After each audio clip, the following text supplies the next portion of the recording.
Alex, I want to get your thoughts on the FBI Director Kash Patel, because the New York Post is reporting that FBI Director Kash Patel and his deputy Dan Bongino are facing criticism from an alliance of active duty and retired agents days after the White House denied reports that the president could be firing Kash Patel. Now, Patel apparently has been criticised over his behaviour in Salt Lake City after Charlie Kirk's assassination. He's accused of giving premature public remarks that potentially jeopardise the investigation. I want to get your thoughts on this. Kash Patel, he recently gave an interview about Thomas Crooks, who's of course accused of trying to assassinate Donald Trump in Butler, Pennsylvania. But he gave that interview after reports from the New York Post and others about Thomas Crooks, and they exposed parts of Thomas Crooks' online history. I think many Americans would just like more answers, more transparency. What do you make of this report? This is a tough question because I'm friends with Kash. I've known Kash for, a few years now, and I like Kash personally. But when you get nominated to be the top cop, the head of the FBI, this is a position where most of the people there are not going to be happy. They're not going to like that you basically usurp their power, because these people have been working at the agency for 20 years, and, you are basically a podcaster with your Dan Bongino or Kash Patel. So I can see how as soon as they got in there was going to be a lot of friction. But when it comes to what they've done while they've been in office, while they have been, leading the FBI, nobody's satisfied with any of the transparency surrounding Charlie Kirk, surrounding Thomas Crooks, surrounding the Epstein files. It's been a terrible disaster. And to add insult to injury, which I love Kash, and I'm good friends with his girlfriend, Alexis Wilkins, now they're filing a lawsuit against podcasters that are critiquing them. So I think that, once you are in the spotlight and to the level that Kash Patel and Dan Bongino is, even their loved ones, they're going to catch some strays, and I really don't think it's a good look for Kash Patel to be suing, mid-level podcasters. So there's a lot of issues that need to be corrected. I hope he doesn't lose his job. I hope he has time to fix it. But, so far their resume has not been very good. I agree with you. I really do. Now, let's talk about Rosie O'Donnell, a favourite.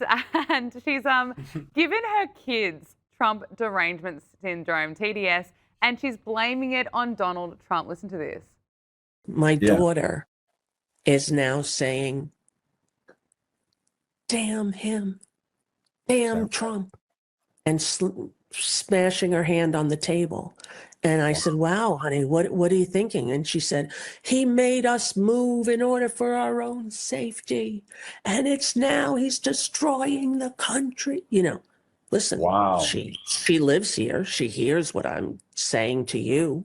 Not that I go around speaking like this every day if it's not an interview, but I think to myself, you don't want to give this to her. Whatever this thing. She does. She does go around speaking like that every day. We've heard too much of her. They were poor children listening to Rosie O'Donnell every day on the, in a different country and still getting, worse and worse TDS. No, they've definitely been brainwashed by their mother. And I miss the Rosie O'Donnell who used to have the #1 hit show that used to be funny, that used to be laughable. Because, for a female comedian, Rosie O'Donnell was at the top of her game at one point, and now she has such bad Trump derangement syndrome, her children are being infected by it. So she needs to go back to being funny and try to make her kids laugh. And you know what? As her daughter, I probably would be a little frustrated if they had to move, and my mom told me that I was constantly under threat. So, I'm very empathetic to her young daughter for all the trauma-based mind control that her mother has put her through. Alex.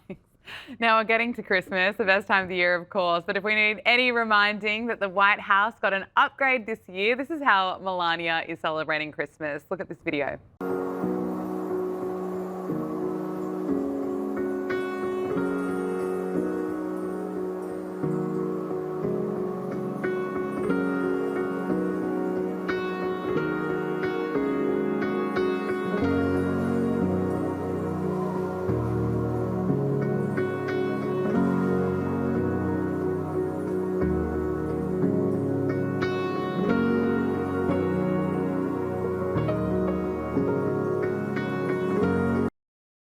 It's beautiful. Melania has so much class. Decorations are absolutely beautiful. But if we need reminding that this woke era is over, let's just look at what Jill Biden did to promote Christmas.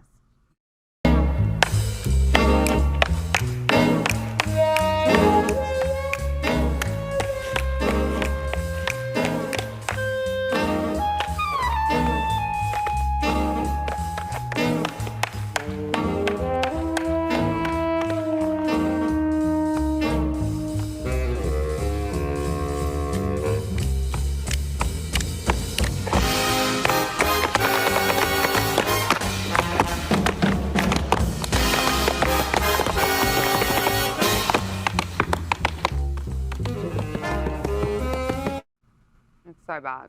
Alex, I can't even, you can't compare it.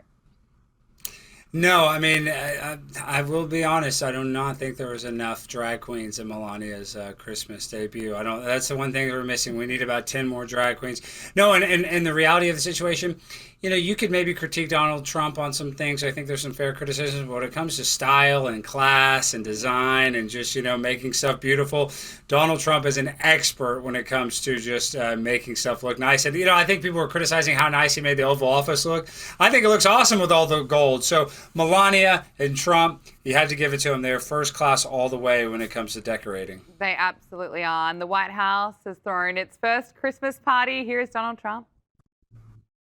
I just want to let you know it's an honor for me to be your president. The people in this room, you took the place of a lot of people that wanted to be here, so I congratulate you. You either had friends or relatives or somebody that got you in here. How are you, my friend? Look at him. But it's an honor to be your president. We're going to do a great job. And, you know, we have a little more than 3 years left, and 3 years for Trump is an eternity. That's a long period of time.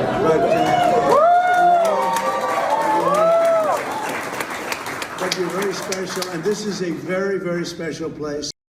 An eternity of President Trump. Watch the media go into meltdown about that, Alex. Well, they are going to get mad because, you know, that is the rumor that Donald Trump is, you know, he's going to secretly run for vice president with J.D. Vance, and then he can kind of be the de facto president for another 4 years or potentially 8 years if J.D. Vance runs twice. So I don't know if any of that is going to happen, but I do know that Donald Trump has 3 years, and I hope that these next 3 years he makes America great again, because I'll be honest, you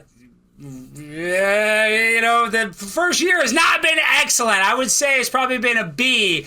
We need to get back into the A's, Donald. We really got to, you know, make this country great again.